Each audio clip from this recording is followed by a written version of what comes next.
Investigation ಎದುರಿಸಲಿಕ್ಕೆ ತಯಾರಾಗಿದ್ದೀವಿ. ತನಿಖೆಗಳಿಗೆ ಯಾವುದಕ್ಕೂ ಕೂಡ ಎದುರಲ್ಲ. CM ವಿರುದ್ಧ ಲೋಕಾಯುಕ್ತ ತನಿಖೆಗೆ ಆದೇಶ. ನಾಳೆಯೇ ಮೈಸೂರಿನಲ್ಲಿ ಎಫ್ಐಆರ್. ಯಾವ ತನಿಖೆಗೂ ಹೆದರಲ್ಲ ಎಂದ ಸಿಎಂ. ಬಂಡಿತನ ಬಿಡಿ, ರಾಜೀನಾಮೆ ಕೊಡಿ. ಸಿದ್ದು ಪದತ್ಯಾಗಕ್ಕೆ ಬಿಜೆಪಿ ಪಟ್ಟು.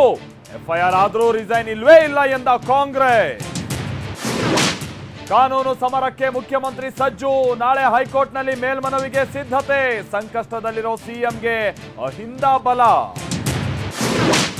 ಹರಿಯಾಣದಲ್ಲೂ ಸದ್ದು ಮಾಡಿದ ಮೂಡಾಯಣ. ಹಗರಣ ಪ್ರಸ್ತಾಪಿಸಿ ಮೋದಿ ವಾಗ್ಬಾಣ.